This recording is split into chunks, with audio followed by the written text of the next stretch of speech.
नमो अर्हन्ताणं नमो सेथाणं नमो आयर्याणं नमो वज्रायाणं नमो लोये सव्यसाहुणं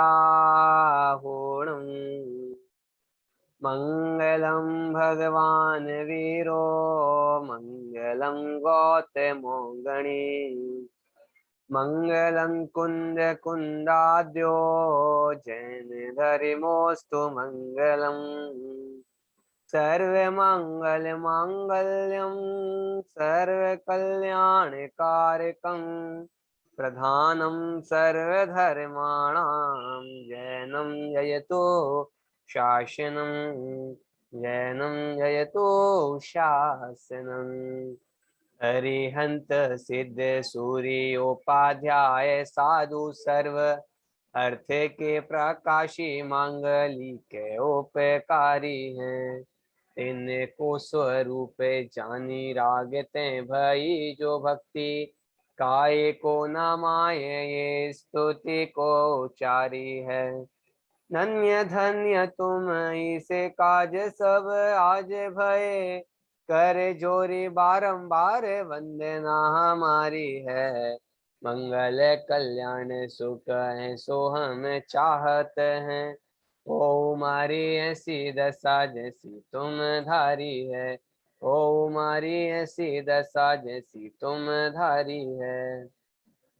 स्वात्मे स्थिता सर्वगता समस्ता व्यापार वेदी विनिवृत्त संग प्रवृद्ध कालोपवरो जरिण्य पायात पायात पुरुष पुराण परैरचिन्त्यं युगभारमेक स्तोतुं वहन योगिभिरप्य शक्यः। स्तुत्योद्यमेशौ वृषभो न भानो किमप्रवेशे वसति प्रदीप तत्याज शक्रः शकनाभिमानं नाहं त्यजामि स्तवनानुबन्धं स्वल्पेन बोधेन ततोऽधिकार्थं वातायनेनैव निरूपयामि।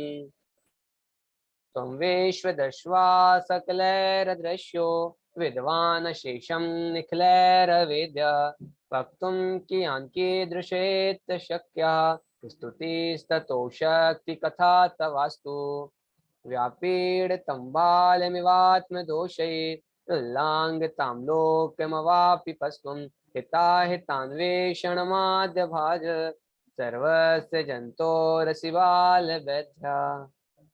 चलिए अनामिका दीदी जी पढ़िए 6वें नंबर से।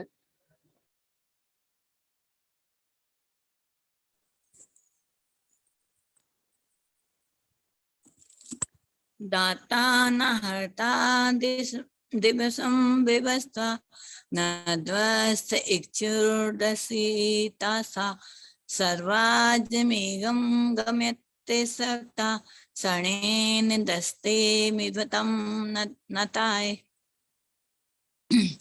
उपेति भक्त्या सुमुखं सुखानि तयि स्वभावाद् विमुखस्य दुःखं सदा बदात दुयतीरेऽपिरूपं तद्योस्तु मार्गस् एवासमासि आगादितब सयतापयोधि मेरुस्य तुंगाप्यगति सयता द्वे यादा पृथिव्यो पृथु तथेवि व्याप्ते तय्या भुवनान्तराणि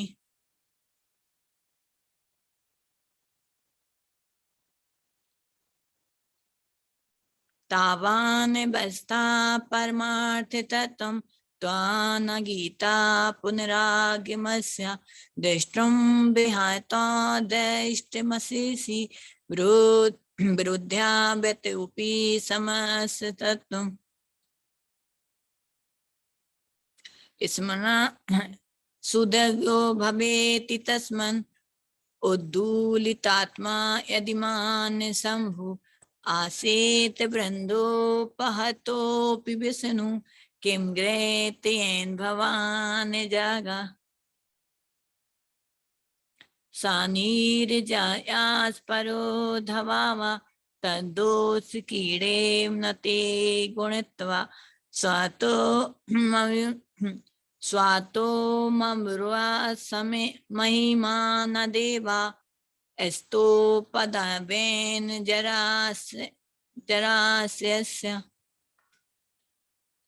किं मे स्थितं जन्तुरेके भूमं नत्या सुमुंसा च परस्य परस्य त्वनेते भावं हिं तयो भवेयो जनेन्द्रनौका विक्रियो दिवाख्या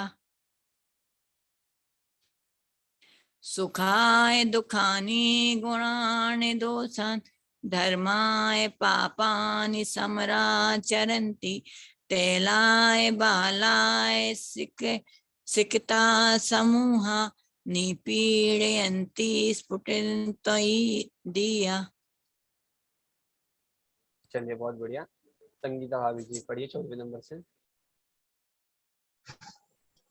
विशापहारं मणिमोषिधानि मंत्रं समुद्रे रसायनं च भ्रम्यन्ते यो नात्वमिति स्मरन्ति पर्यायनमानि तदेव तानि चिन्तेन किञ्चित् कृतवानसि त्वं देवा प्रदत्तेऽसि येन सर्वं हस्ते कृतं तेन जगत् विचित्रं सुखेन जीवत्यपि चेत्वाय तिर्काल तथ्यं तमेषि त्रिलोकी शामीति संख्यानीतेरमीषां बोधाधिपत्यं पृथिना भविष्यत् तेनेऽपि चेद्यास्ति तदुन्नपीदम् नाकस्य पत्युपरिकर्म रम्यं नागम्भरूपस्तवोपकारी तस्यैव हेतु शासुकस्य भानौ रुद्विभ्रतच्छत्रमिवादरणे कोऽपेक्षितस्त्वं कशुकोऽपि देशा साचेत किमिच्छित् प्रतिकूलवादा काशौ कवा सर्वजगत्प्रियत्वं तन्नो यथा तत्मवे विचन्ते तुङ्गात् फलं तत्किञ्चिनाश्च प्राप्तं समुद्धान् धनीश्वरादै निराम्बसुच्युतमादिवान् कापि निर्याति धुनीपयोधै त्रिलोकसेवा निहिमाय दण्डं दक्षे अतीन्द्रो विनेतस्य तत्प्रातिहार्यं भविता कृत्यं तत्कर्मयोगात् यदिवा तवास्तु श्रिया परं पश्यति साधु निश्वा श्रीमान् कश्चित् कृपणं तदन्या यथा प्रकाशितमन्धुकार स्थायि यच्छतेषु न तथा तमास्तम् सावृद्धनिश्वास निष्मेषु भाजी प्रत्यक्षमात्मानुभवेऽपि मूढा किं चालेख्ये विवर्ति बोध स्वरूपमध्यक्षमवेति लोकः। चलिए आराधना दीदी आप पढ़िए।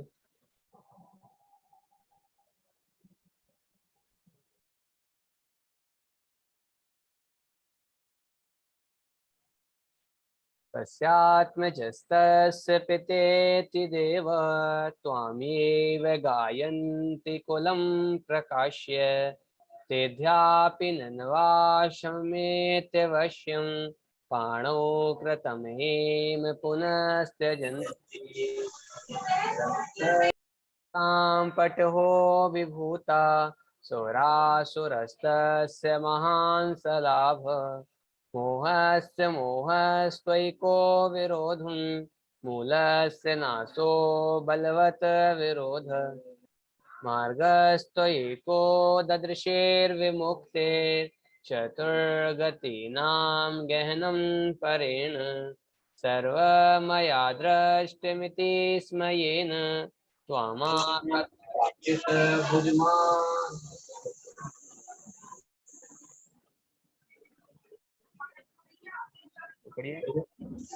सर्भानुर्कस्य हविर्भुजोभ्यः कल्पान्ते वातो अम्मूनिधि विघात संसारे भोगस्य वियोगे भावो विपक्षि बुराब अभ्युदयस्त्वत अन्ये अजानतस्त्वां नमते फलं यत् तज्जानितो अन्यं न तु देवतेति हरणमणि काचिधिया दधानः तम तस्य बुद्ध्या बहितो न रिक्तः पृषस्य वाचश्चतुराकसायैः दग्धस्य देव्यवहारे माहु गतस्य दीपस्य हि नन्दितत्वं दृष्टं कपालस्य च मङ्गलत्वम् नाना अर्थमेकार्थमदस्त्वं उक्तं हितं वचस्तेन सभ्य वक्तुः निर्दोषतां केन विभायन्ति जड़ेन मुक्तये सुगमय सुवीरेण न क्वापि वाञ्छा वक्ते च वाक्ते काले क्वचित् कोऽपि तथा नियोगः न पुराम्यम्बो विधिं यत्तदंसः स्वयं शीत इति अभ्युदेति गुणा गंभीरा परमा प्रसन्ना बहु प्रकारा वैभवस्तवीति दृष्टो अयमन्त स्तवेन तेषां गुणो गुणानां किं तय परोस्ति स्थित्वा परं नाभिमतं हि भक्त्या स्मृत्वा प्रणत्या च ततो भजामि स्मरामि देवं प्रणमामि नित्यं केनापि उपायेन फलमं हि साध्यम्। चलिए बहुत बढ़िया। ततस्त्रिलोकी नगराधिदेवं नित्यं स्वयं ज्योतिरनंत शक्तिं आपुण्य पापं परपुण्य हेतुर्नमाम्यहं वन्दमवन्दितारम् अशब्दमस्पर्शमरूपगन्धं त्वां नीरसं तद्विषयावबोधम् सर्वस्य माता ममेय मन्यैर्जिनेन्द्रमस्मार्य मनोस्मरामि अगाध मन्यैर्मनसाप्यलङ्घं निष्किञ्चनं प्रार्थितमर्थवद्भिः विश्वस्य पारं तमदृष्टपारं पतिं जनानां शरणं व्रजामि त्रैलोक्यदीक्षा गुरवे नमस्ते यो वर्धमानोऽपि निजोन्नतोऽभूत् प्रागण्डशैला पुनरद्रिकल्प पश्यान्नमेरुकुलपर्वतोऽभूत् स्वयं प्रकाशस्य दिवानिशावा नाबाध्यताद्यस्य न बाधकत्वम् नालाघवं गौरवमेकरूपं वन्दे विभुं कालकलामतीथम्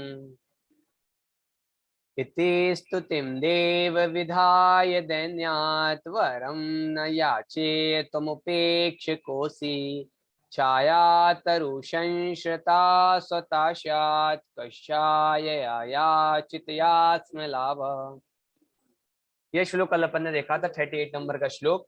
इसका अपन एक बार फिर से अर्थ देखें कि हे भगवान, यह जो स्तुति कर करके हे देव विधाय जो मैंने ये आपकी स्तुति की है, दैन्यात दीन भावना से वरम न याचे, मैं किसी वर की कामना नहीं करता हूँ क्योंकि मुझे पता है तुम उपेक्षकोसी, क्योंकि मैं आपकी स्तुति ही ऐसी कर करके आया हूँ कि आप तो परम उपेक्षक हैं और फिर आपसे कुछ मांगना, तो ये तो परस्पर विरोधी बातें हैं। कह रहे छाया तरु संश्रिता स्वताशात। लेकिन हे भगवान, एक विशेष बात है कि आपसे कोई चीज मांगनी पड़े, वो तो छोटी मोटी बात है। आपके पास जो व्यक्ति आता है उसको अपने इच्छित फल की प्राप्ति स्वतः ही हो जाती है। जैसे पेड़ के पास आने पर किसी फल, छाया रूपी फल की कामना नहीं करनी पड़ती। वो फल, पेड़ के नीचे आओगे तो वो छाया स्वतः ही मिल जाती है। उसी प्रकार भगवान के पास आने से सारे काम स्वतः ही सिद्ध हो जाते हैं। इस प्रकार की कल बात अपन ने देखी थी। आज अपन देखते हैं 39 नंबर का श्लोक। अब इसमें कह रहे हैं भगवान हमारे लिए कुछ नहीं चाहिए, फिर भी यदि आप ऐसा कहो कि भई तुम्हें मांगो, क्योंकि अन्नमतियों में होता है, किसी ने खूब तपस्या करी भगवान की, तो शंकर जी आ गए और बोला अर्जुन तुम्हें क्या चाहिए। फिर अर्जुन ने बोला मुझे पाशुपता अस्त्र चाहिए, तो वो उन्हें शंकर जी ने दे दिया। ऐसे अन्नमतियों में होता है, मुझे ये चाहिए। वरदान की प्राप्ति के लिए भगवान की तपस्या करते हैं और फिर भगवान आते हैं तो तपस्या का फल मांग लेते हैं। तो कह रहे यदि, देखिए भगवान मैं तो आपसे कुछ नहीं मांगने वाला, फिर भी कदाचित आप मुझे पता है आप तो परम उपेक्षक हो, फिर भी एक बार को आप भी आकर के मेरे से कहो कि भाई कुछ मांग लो। कदाचित आप, ऐसा कभी होने नहीं वाला, फिर भी यदि आप आकर के कहो कुछ मांग लो, तो मैं यही मांगूंगा कि मेरा जो मन है वो आपकी भक्ति में ही लगा रहे, और दूसरा कुछ मुझे नहीं चाहिए। है ना, भगवान से क्या मांग रहे हैं कि आपकी भक्ति में लगा रहूं। राजा के पास कोई व्यक्ति आया और उसने उसने पूछा भाई, पूछा कि भाई क्या चाहिए। राजा ने पूछा क्या चाहिए, तो उसने बोला कुछ नहीं चाहिए। अरे कुछ तो मांग लो। अरे कुछ नहीं चाहिए राजा जी। अरे कुछ तो मांगना पड़ेगा, ये तो बाध्यता है, हमारे दरबार पे कोई खाली हाथ नहीं जाता है, कुछ तो मांगना ही पड़ेगा। तो मुझे यही मिल जाए कि सदा आपकी कृपा मेरे ऊपर बनी रहे, सदा आपकी छत्र छाया मेरे ऊपर बनी रहे। उसी प्रकार की बात भगवान से भी की जा रही है। चलिए देखते हैं क्या कहते हैं। अथास्ति दिस्सा यदि वोपरोधास् त्वयैव सक्तां दिश भक्ति बुद्धिं करिष्यते देव तथा कृपा मे को वात्म पोष्ये सुमुखो न सूरी। एक बहुत बढ़िया नीति इस श्लोक में बताई गई है। देखिए अपन देखिए, एक बार और पढ़ दीजिएगा दोबारा। देखिए अथास्ति अथास्ति दिस्सा यदि वोपरोधस् त्वयैव सक्तां दिश भक्ति बुद्धिं करिष्यते देव तथा कृपा मे को वात्म पोष्ये सुमुखो न सूरी। देखिए हाँ, अथास्ति, अथ मतलब अब, अस्ति है ना। अब क्या कह रहे हैं, ये तो पहले बता दिया कि भगवान आप परम उपेक्षा के, किसी के मांगने से कुछ देते लेते नहीं है। फिर भी कह रहे हैं अथ, अब भी जाकर के यदि, दित्सा, दित्सा मतलब होता है देने की इच्छा। दित्सा, यदि आपकी देने की कोई इच्छा है, हम तो कुछ नहीं मांग रहे हैं, फिर भी आपको यदि देना ही हो, है ना, वैसे राजा के पास जाकर के बोल रहे हैं हमें तो राजा कुछ नहीं चाहिए आपसे, फिर भी आपको देना हो तो जो इच्छा हो वो दे दो। हम कुछ मांग नहीं रहे हैं, है ना, क्योंकि मांगने में तो दीनता की भावना होती है, और आपको देना है तो स्वतः आपकी जो इच्छा से दोगे वो हमें कबूल है।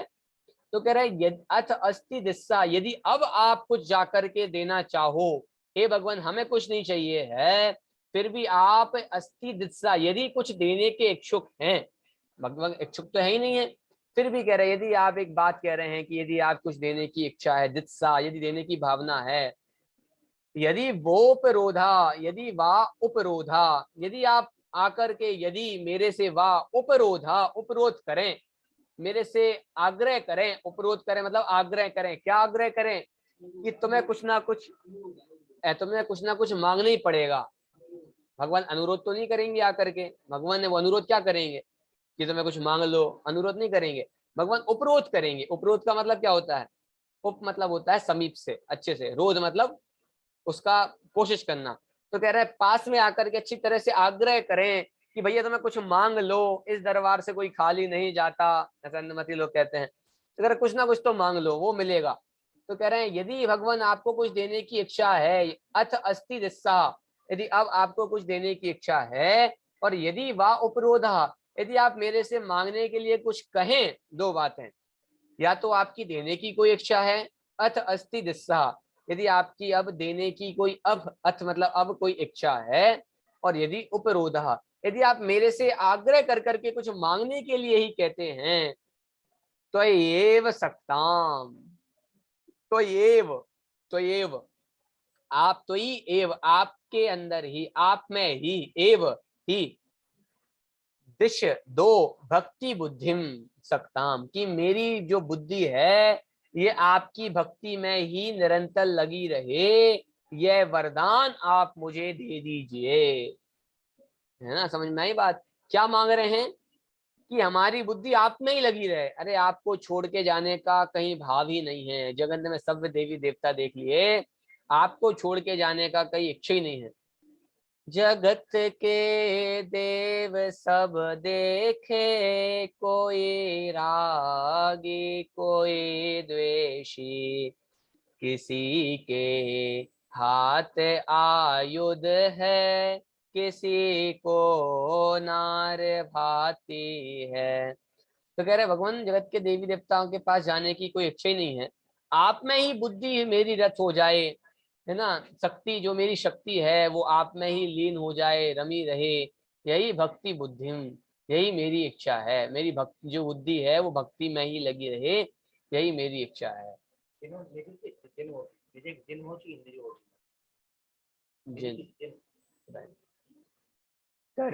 करिष्यते देवः तथा कृपा में, तथा कृपा में, कृपा मेरे ऊपर। भैया सकता दिस मतलब क्या होगा? सकताम दिस, दिश मतलब कीजिए, दो, दिश मतलब होता है दो, ठीक है। और शक्ताम का अर्थ यहाँ पे कीजिए शक्ति को दो, है ना। और यहाँ पे शक्ता का अर्थ किया है कि आप में ही लीन हो जावे। शक्ता का मतलब मेरी जो शक्ति लगे, या शक्ति मतलब शक्ता मतलब हो, अपन बोलते हैं ना कर सकता है, तो आप मेरी जो बुद्धि है वो आपकी भक्ति को ही कर सके, ऐसा सकने वाला अर्थ सकताम, है ना, हो सके। तो कह रहे यदि आपको कुछ देना ही है तो त्वयि एव भक्ति बुद्धिम सक्ताम दिश, ऐसी शक्ति को दो कि आपकी भक्ति की बुद्धि में ही रूप ही मेरी बुद्धि हो जावे। दिश मतलब हो जावे, है ना। करिष्यते देव तथा कृपा में, और कृपा में मेरे ऊपर ऐसी कृपा, तथा हे भगवान और करिष्यते कर दो, कौन कर दो? देव, हे देव मेरे ऊपर एक कृपा और कर दो। क्या कृपा कर दो? कि अरे यही कृपा कर दो कि भक्ति की आपकी जो बुद्धि है, आप मेरी जो बुद्धि है वो आपकी भक्ति में ही निरंतर लगी रहे, निरंतर लगी रहे। और कह रहे हैं एक बहुत बढ़िया सूक्ति है, और वो सूक्ति ये है, को आत्म पोष्ये सुमुखो न सूरी, को आत्म पोष्ये सुमुखो न सूरी। सूरी मतलब सज्जन लोग, सूरी मतलब यदि भी मुनिराज होते हैं सूरी होते हैं, पर सूरी का यहाँ पे अर्थ है सज्जन लोग। तो सज्जन की ओर मुख करने वाले लोगों के लिए किसका आत्म पोषण नहीं होता? मतलब ऐसा कौन सा व्यक्ति है जो सज्जन की संगति करे और उसका आत्म पोषण ना हो? आत्म पोषण ना हो मतलब उसकी आत्मिक गुणों में वृद्धि ना हो, उसकी खुद का ही पोषण नहीं हो। जो सज्जन की ओर मुख तो करे पर उसका हित ना हो, ऐसा कैसे हो सकता है? को वाह, ऐसा कब हो सकता है, कहाँ कैसे हो सकता है कि ऐसा नहीं हो सकता कि आपकी की भगवान की ओर मुख तो कर रहे हैं और उसका आत्म पोषण नहीं हो रहा है। मतलब आत्मा मतलब होता है ना अपन, उसका आत्म मतलब खुद का, पोषण मतलब उसका समृद्धि, तो कह रहे खुद की समृद्धि ना होवे। तो ऐसा नहीं हो सकता है कि भगवान की छत्र छाया में कोई व्यक्ति आया, पेड़ के नीचे कोई व्यक्ति आया और उसको छाया ना मिले, ऐसा कभी संभव नहीं है। इस प्रकार भगवान के पास कोई व्यक्ति आया और उसका आत्म पोषण ना हो, ऐसा संभव नहीं है। ये सूक्ति दे रहे हैं। क्या सूक्ति दे रहे हैं? को कौन वाह होगा आत्म पोष्य, आत्मा का पोषण करने का इच्छुक, कि आत्मा का पोषण तो करना है। और सुमुखान असूरी, और सूरी मतलब जो सज्जन लोग हैं उनकी ओर सुमुख ना करे, है ना। मतलब हे भगवान जो सज्जन लोगों की ओर मुख करता है उसका पोषण, भलन पोषण अच्छे से हो ही जाता है। नीचे देखिए कितनी अच्छी बात लिखी है, अपने प्रिय सेवक पर करते कौन सुधी जन दया नहीं, कि जो सुधी लोग हैं वो अपने प्रिय सेवक पे दया करते ही हैं।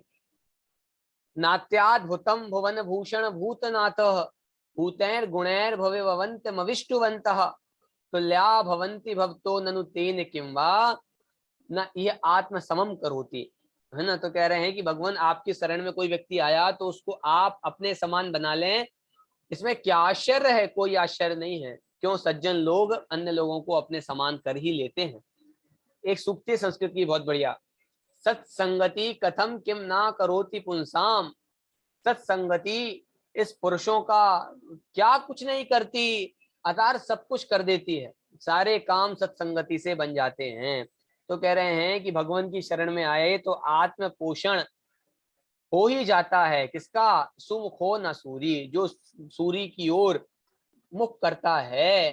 कोवा, ऐसा कौन पुरुष होगा कि ना नहीं होगा, मतलब ऐसा कौन सा पुरुष होगा सज्जनों की ओर मुख तो करे और उसका आत्म पोषण नहीं होवे, ऐसा कौन सा मुख, ऐसा कौन सा चीज होगी। आई बात समझ में आपको?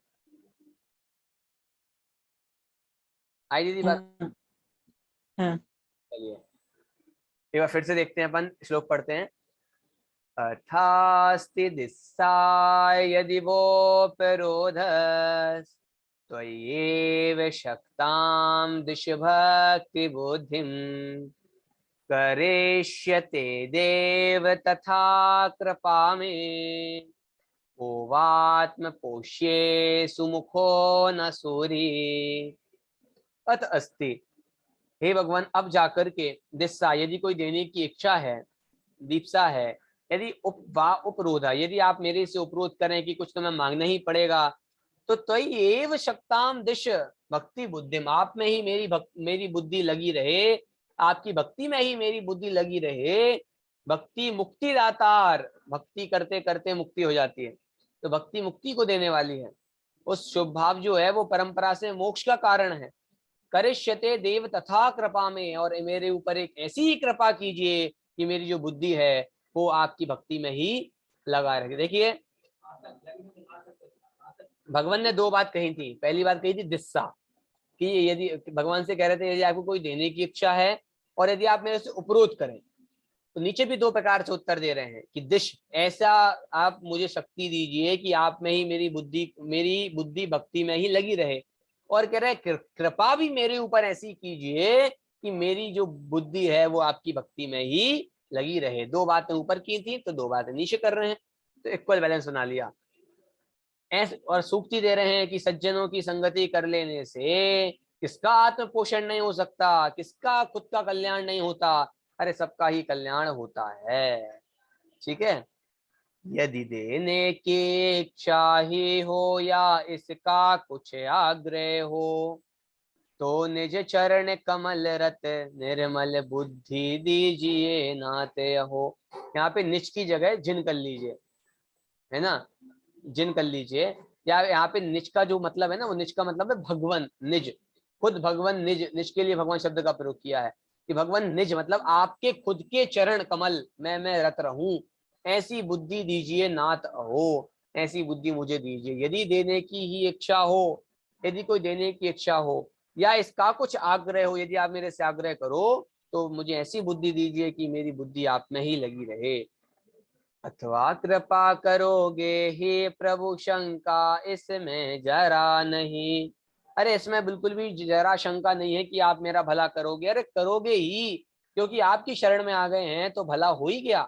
क्या करोगे, करने का बात तो जैन धर्म में है ही नहीं, कर्ता कर्म क्या तो जैन धर्म में निषेध है, और निमित्त नैमित्तिक संबंध की स्थापना है ना। तो कह रहे हैं कि भगवान ये तो स्वतः संबंध हो जाता है, निमित्त नैमित्तिक संबंध बन जाता है कि सारे काम हो जाते हैं। और कोई, क्योंकि सज्जनों की संगति आने पर किसका आत्म कल्याण नहीं हो सकता है, सबका ही आत्म कल्याण हो जाता है। चलिए अनामिका दीदी श्लोक कीजिए और अर्थ कीजिए। आस्था में दित्सा यदिर्बो अथास्ति, अथास्ति, अस्ति अथास्ति, अथ अस्ति, अथ अस्ति, अथास्ति, अथास्ति दित्यास यदि बोधरूपम रोधस् एव सक्तां भक्ति बुद्धिम करेस्ते देव तथा कृपा में को बात में पोसे सुमुख न सूरी। बहुत बढ़िया। यदि देने की इच्छा ही हो या इसका कुछ आग्रह हो, तो जिन चरण कमल रत निर्मल बुद्धि दीजे नाते हो। अथवा कृपा करोगी प्रभु शंका इसमें जरा नहीं, अपने प्रिय सेवक पर करते कौन सुधी जन दया नहीं। अर्थात अस्थि मतलब आप देने की इच्छा रखते हैं कि आप देने की इच्छा रखते हैं। यदि को क्रोधा पहली बात तो है आपको देने की इच्छा है, और दूसरी बात ये है कि आप आग्रह करें, प्यार से निवेदन से आग्रह करें, पास में आकर आग्रह करें, तो मुझे ऐसा वरदान चाहिए, मुझे ऐसा चाहिए कि मैं जिन चरणों में बुद्धि पूर्वक भक्ति पूर्वक लगा रहूं, करस्वती देव तथा कृपा में। और कृपा तो आप करेंगे ही, जैसे वृक्ष के नीचे कोई इंसान आता है, मनुष्य आता है तो उसे छाया मिलती है, ऐसे ही भगवान आपके दरवाजे पे, आपके पास, आपके सम्मुख आया है तो उसे कृपा तो आपकी रहेगी। तो कैसी को बात पोसे विमुख सूरी, तो सज्जन पुरुषों के, सज्जन लोगों के, सूरी मतलब सज्जन के सन्मुख, कि सज्जन जनों के सामने कोई रहता है तो उसका आत्म कल्याण तो अवश्य होगा, निश्चित ही है कि होगा ही होगा। थोड़ा सा जो आपने पहली लाइन का अर्थ किए उसमें ध्यान दीजिए कि भगवान को यद्यपि देने की इच्छा नहीं है, क्योंकि भगवान परम उपेक्षक हैं, परम वीतरागी हैं, तो वीतरागता की मर्यादा को भंग नहीं करना है ना, कि भगवान आप आकर के अनुरोध करो यदि कोई देने की आपको इच्छा है। यानी ये तो एक कहने की एक भाषा होती है, एक भाषा होती है। क्या भाषा होती है कि भाई जैसे पेपर में आए, पेपर 100 नंबर का पेपर था, तो भाई मैम ने बोला कि भैया तुमने बहुत अच्छा नंबर लिखा, बहुत अच्छा पेपर लिखा, तो अब क्या करें, पूरे 100 में से 100 नंबर दे दिए, अब क्या करें, मुझे कुछ और देने की इच्छा है तो क्या करें, अरे मैम आपको देने की इच्छा है तो 100 में से 105 दे दो, 105 दे दो। अरे वो दे ही नहीं दिए जा सकते, क्योंकि पेपर ही 100 नंबर का है, तो आपको देने की इच्छा है तो फिर ये करो। तो कह रहे यद्यपि जो ये बात संभव नहीं है, फिर भी कह रहे हैं यदि भगवान आपको कदाचित देने की इच्छा होवे, या कह रहे हैं कि इन कर्मों को यदि कुछ पुण्य प्रकृति का बंद करने की इच्छा होवे, या उपरोध मेरे से उपरोध करें, तो मतलब मेरे क्षयोपशम ज्ञान को, कर्मों को, इन सारी प्रकृति व्यवस्था को एक ही सब कुछ आपकी भक्ति का मुझे एक ही फल मिले कि मेरी जो बुद्धि है वो आपकी भक्ति में ही लगी रहे, जो हमने यहाँ से पाया वो यही लगा रहे। आपकी भक्ति से पुण्य का संचय हुआ तो उसका पुण्य का उदय ऐसा आए कि मेरी बुद्धि फिर आपकी भक्ति में लगा रहे। व्यापार से जो पैसे आए वो पैसे फिर से व्यापार में लग जाएं तो व्यापार और बढ़ता है और बढ़ता है ना। तो कह रहे जो आपकी भक्ति करने से पुण्य का संचय हुआ, वह पुण्य का संचय दोबारा आपकी भक्ति में लगा रहे, इससे अच्छी बात कोई नहीं हो सकती, है ना। इस प्रकार की बात यहाँ पे की जा रही है। पर यहाँ भगवान का देने का आया तो मिथ्यात्व नहीं लगेगा, क्योंकि भगवान किसी का देते करता धरता ही नहीं है। अरे वही तो समझा रहे हैं दीदी, यही कह रहे हैं कि भगवान देते नहीं है, कुछ भी देते नहीं है, फिर भी कह रहे हैं यदि एक भाषा होती है, देखिए एक भाषा होती है और एक सिद्धांत होते हैं, है ना। एक व्यंग होता है और एक सिद्धांत होते हैं, ठीक है। भाषा शैली में हजारों प्रकार की बातें कही जाती हैं, एक व्यवहार की भाषा होती है और एक निश्चय की भाषा होती है। धनंजय कवि को उनका पुत्र वहां पड़ा हुआ है, तो उनको ये तो यदि पुत्र वहां पे पड़ा हुआ है तो भाई अब मिथ्यात्व का बंध हो उनकी पत्नी को, सबको। तो कह रहे कि नहीं ऐसा नहीं होता है, तो एक भाषा होती है, एक व्यंग होता है कि भाई यदि ऐसा होना हो तो ऐसा हो जाता है। तो कह रहे लेकिन जो सिद्धांत कुछ अलग कहते हैं, सिद्धांत कहते हैं भगवान, वो सिद्धांत बता करके तो आए पिछले वाले काव्य में, और फिर अब कह रहे हैं यदि आप एक बात को भावना के पूर्वक कहा जाए तो यदि कुछ देने की इच्छा है तो ये दे दिया जाए। दो प्रकार की बात होती है, एक होता है यथार्थवाद और एक होता है हमारी भावनावाद। एक होता है भावनात्मक और एक होता है यथात्मक, है ना। देखिए हमने आज गेहूं धोए बहुत सारे, और गेहूं धोए और छत पे डाल दिया है, खींचला धोए या कुछ भी धोए, कुछ बनाए और छत पे डाल दिया। अब पानी ना आ जाए, पानी का मौसम भी हो रहा है और हम क्या सोच रहे हैं, पानी ना आवे, नहीं आए नहीं आए नहीं आए, तो ये हम भावना भा रहे हैं, है ना, हम भावना भा सकते हैं। पर यथार्थवाद क्या है कि वो पानी आएगा, ये यथार्थवाद है। ठीक है, सच्चाई जो है, वो कह रहे भगवान सच्चाई तो यही है, आप परम उपेक्षक हैं, आपकी छाया में आने से जो सारे काम हो जाते हैं। फिर भी हम आपकी ऐसी भावना भा रहे हैं कि यदि आपको कभी देने की इच्छा हो, कर्मों को ऐसा पुण्य का बंद कराने का बात हो, तो ये सब काम हो जावे। इस प्रकार की बात यहाँ पे कही जा रही है। चलिए आगे होगी बात समझ में। संगीता भाभी जी श्लोक का पाठ कीजिए और अर्थ कीजिए। तथास्ति दिस्सा यदि वोपरोधस् तत्एव सक्तां दिशभक्ति बुद्धिं करे सते देव तथा कृपा में ओबात्म पोषेषु मुखो न शूरी। हे भगवान, आप परम उपेक्षित हैं, वीतरागी हैं, आप किसी को कुछ देते लेते नहीं है। फिर भी आप कुछ मुझे देना चाहते हैं, तो हे भगवान, मेरी बुद्धि है जो आपकी भक्ति में ही लगी रहे और मुझ पर और एक और ऐसी कृपा कर दो कि जिससे हम आपकी भक्ति में ही रत रहें। कोपास पोषे सुमुखो न सूरी, आन की जो भी सज्जन पुरुषों की संगति करता है तो ये आत्म पोषण होता ही होता है। बहुत बढ़िया। चलिए अन्वय अर्थ और बढ़िया आप। दिशा अस्ति, यदि आपकी कुछ देने की इच्छा है, यदि वह अथवा वरदान मांगो ऐसा, उपरोध अस्ति, आग्रह है, तो त्वयि एव सकता, आप में ही लीन भक्ति बुद्धि, भक्तिमयी बुद्धि को दिस देव, मेरा विश्वास है कि हे देव, आप मुझ पर तथा वैसी कृपा करिष्यते, दया करेंगे। आत्म पोषे, अपने द्वारा पोषण करने के योग्य शिष्य पर को वह शूरी, कौन आश्चर्य, सुमुखो न भवती, अनुकूल नहीं होता, अर्थात सभी होते हैं।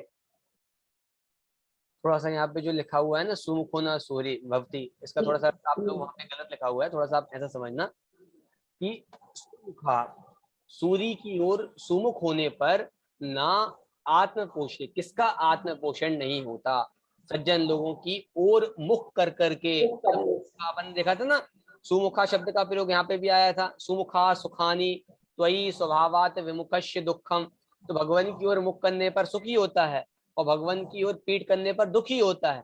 इस प्रकार दर्पण की ओर मुख करने पर व्यक्ति खुश होता है, दर्पण की ओर पीठ मुख नहीं करे तो खुद ही दुखी होता है। तो कह रहे सज्जनों की ओर मुख करने पर सबका ही आत्म कल्याण होता है ना, इस प्रकार की बात यहाँ समझना चाहिए। हाँ आर्नज दीजिए श्लोक पढ़िए, अर्थ कीजिए।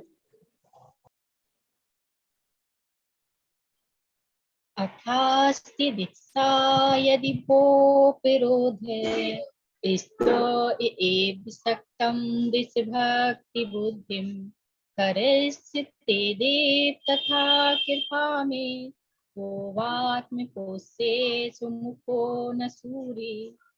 यदि देने की इच्छा ही हो या इसका कुछ आग्रह हो, तो निज चरण कमल रत निर्मल बुद्धि दीजिए नाथ हो, अथवा कृपा करोगे ही प्रभु, शंका इसमें जरा नहीं, अपने प्रिय सेवक पर करते कौन सुधी जन दया नहीं। अर्थात हे जिनेंद्र देव, अभी तक मैंने आपकी जो भक्ति की है, तो आप तो परम वीतरागी और परम उपेक्षित हैं, फिर भी यदि आप कुछ देना ही चाहते हैं तो मुझे ऐसा वरदान दीजिए कि मैं रात दिन आपकी भक्ति में ही रत रहूं, आपकी मुझ पर ऐसी कृपा बनी रहे कि मैं आपकी भक्ति हमेशा करता रहूं। इसके लिए यहाँ पर सूक्ति दी है कि जिस प्रकार जो व्यक्ति सज्जन के सन्मुख रहेगा उसका कल्याण स्वयं भी होता ही होता है।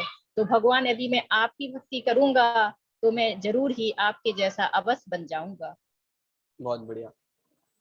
अभी जो वर्तमान में जो श्लोक है ना, बहुत सारे पाठ वगैरह अपन पढ़ते हैं, मुझे याद नहीं आ रहा, लेकिन आप लोग भी खोलना यदि आपको मिले तो उसमें पढ़ते हैं भगवान मुझे ये नहीं चाहिए, ये नहीं चाहिए, फिर भी यदि कुछ देने की कामना है तो यही दे दीजिए कि मैं आपकी भक्ति में ही लीन रहूं, आपके चरणों में ही रहूं। इसका मतलब आपको अनुवाद, भावानुवाद, डिक्टो कहीं ना कहीं पाठ में आता है, वो आपको मिल जाएगा देखने का। आपको किसी को याद आ रहा था आप लोग बता भी सकते हैं, है ना। अपन सुबह पढ़ते हैं, पूजन के समय कहीं पे पढ़ते हैं, रहता है। यदि आपको कुछ देने की क्षमता है तो आपके चरण कमल में ही मैं लीन रहूं, है ना। यदि भी मुझे कुछ नहीं चाहिए, ऐसा कर करके भी बात आती, बिल्कुल डिक्टो हूँ बहू भावानुवाद। आप कभी पढ़ोगे तो आपको ये वाला श्लोक जरूर याद आएगा। अब कभी आप पढ़ोगे ना भावानुवाद हिंदी का, तो आपको ये याद आएगा। और आपको अपनी स्तुतियों में, कई सारी स्तुतियों में, इन जो अपन विशाख पारस्तोष पढ़ रहे हैं, इनका सीधा सीधा अनुवाद देखने को मिलेगा। ये बहुत अपने आप में बहुत अद्भुत काव्य है और बहुत बढ़िया मुक्त काव्य है। चलिए, आज अपने 39 नंबर तक के श्लोक पूरे हो गए हैं। कल अपनी संभवतः अंतिम क्लास रहेगी। चलिए ठीक है, दिनवार स्तुति करते हैं। निज निधि निज में बताई, यह अनंत उपकार है। उसके लिए जिन वाणी माँ को वंदना शतवार है, वंदना शतवार है। बोलिए जिनवाणी माता की जय हो। दर्शांगमयी जिनवाणी माता की जय हो। अंतर्मुख मुद्दा सृजन भगवंतों की जय हो। बोलिए जैन धर्म की जय हो। एक साथ बोलिए जय जिनेन्द्र।